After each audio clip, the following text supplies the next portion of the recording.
Today I'm gonna see if I can make my 3-wood longer with a magic shaft.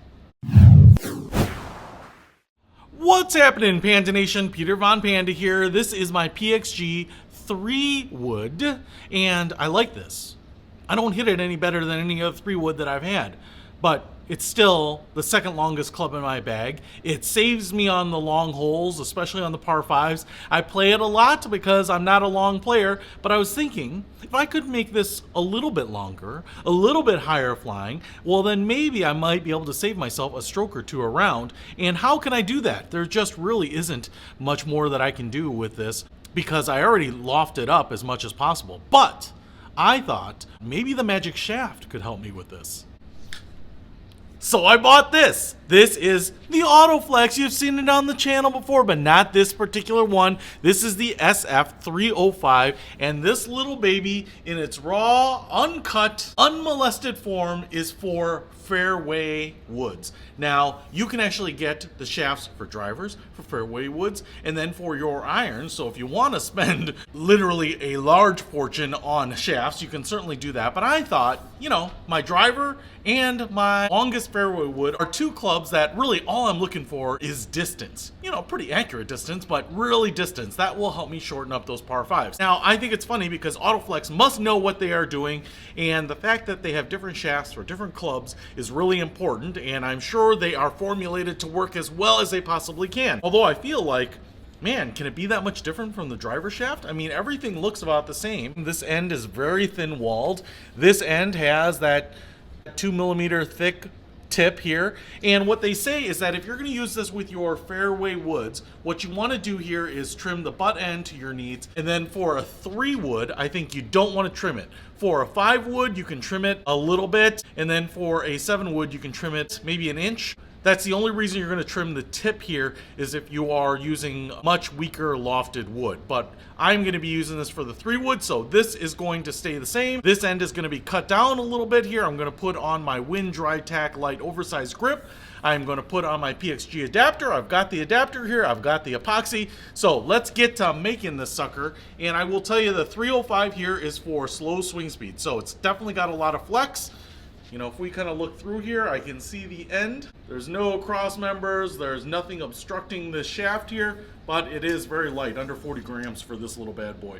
All right, so we don't know what the Korean hidden technology is, but on the driver, it has worked. Now, I will say that there are a couple things that I'm just assuming about this, and maybe I should just make stuff up because it always seems to surprise me, but it's a shorter shaft. It's going into a club that requires a shorter shaft.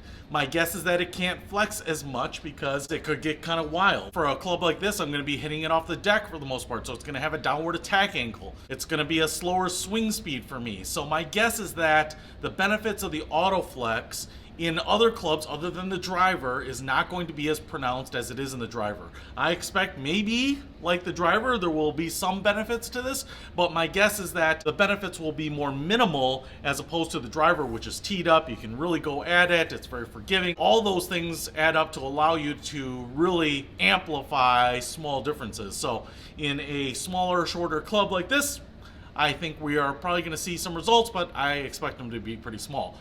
Let's get this built and then head over and then use the GC Quad to see what happens. I spent some quality time at the Sims with this PXG 3-wood here and my AutoFlex shaft, and I have some results. I also have, I guess, 2 reveals here. One about the performance of the AutoFlex shaft. One is just to share with you the raw data between the PXG with my even flow riptide shaft and my PXG with the AutoFlex Fairway wood shaft. Then also, since I had a little time left on the simulator, I went ahead and actually hit this off of a tee, and that was kind of interesting as well. So, what happened here? First of all, the data that I was interested in was really shots off the deck. You know, that's where I'm going to use something like this. This is why I got it with these little rails up here. You can see the hits all over the face here. And let's not dance around the numbers. Let's get right to them. The club head speed on the PXG with the stock even flow riptide shaft was 70.8 miles an hour. Now, this is not the fastest that I can swing, but what I think is it's actually a pretty good representation of how fast I swing when I am hitting a fairway wood off of turf. So this is not like hitting a drive, which is what I realized, and I kind of was expecting to see more numbers that were similar to my drives, all right?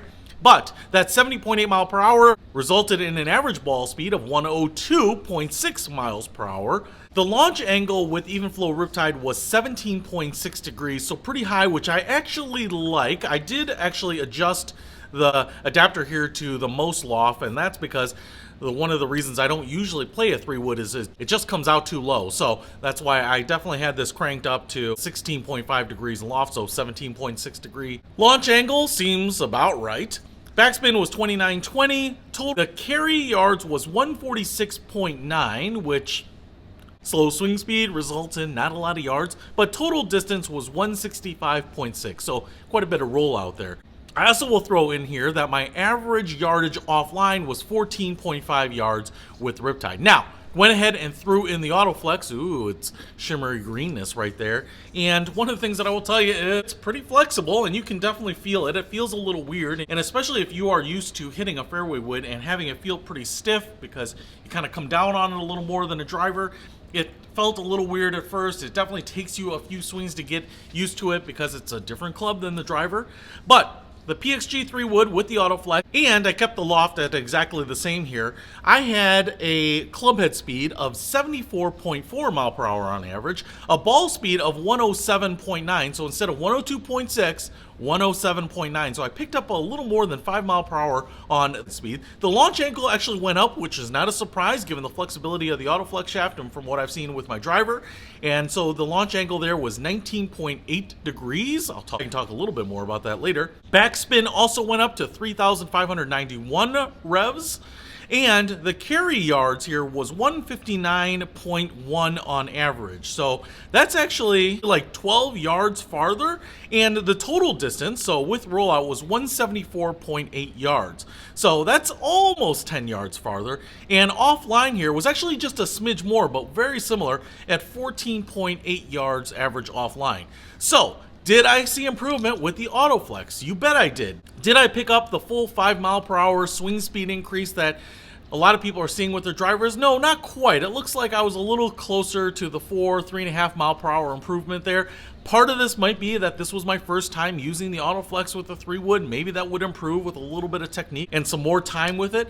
Did I get more yardage out of it? You bet. On the fly, I actually got more, almost 12 or 13 extra yards, and in total only about 9 or 10.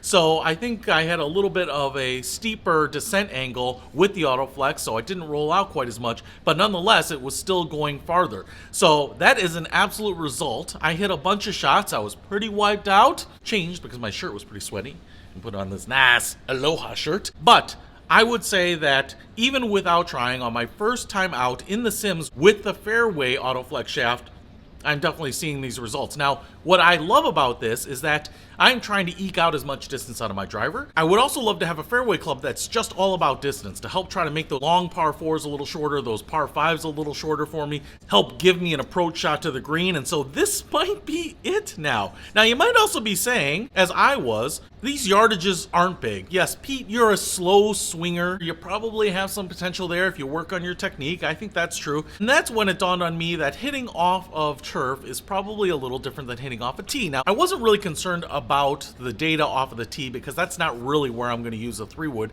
but I did tee it up, and I actually only teed it up maybe half an inch or 3/4 of an inch because I didn't really feel like I needed a lot of height, just a little bit to get under it, get an upward angle of attack on it, and man, I was able to hit this 200 yards. So does a tee help? Absolutely, but I was able to get another 20 yards basically on what I was getting with this AutoFlex. And so what that kind of showed me is that this is actually almost like my driver if you want to play it off a tee. So I'm pretty impressed with that. It also makes me a little confused of whether I should even play a driver and not just play a 3-wood with the AutoFlex shaft in it, because it seems to perform pretty similarly. I will say that I think because the AutoFlex shaft flexes and that it tends to give me a little higher launch angle, that I probably need to tune this a little bit, probably crank down the loft sleeve here a little bit, just kind of play around and see what the optimal launch angle is. But I wouldn't be surprised if somewhere in that 19-20 degrees is optimal for this 3-wood. And normally you can't get an 18, 19, 20 degree launch angle with a 3-wood, but with the AutoFlex, I think you can. So if you haven't been playing a fairway wood, one, because you can't get that launch angle high enough, I think this AutoFlex might actually help you do that. And if you just want a little bit more speed to kind of help separate this from your 5-wood, I think this would work too. Just be aware that the drawback to this is that you might fall in love with it and replace your driver with a 3-wood.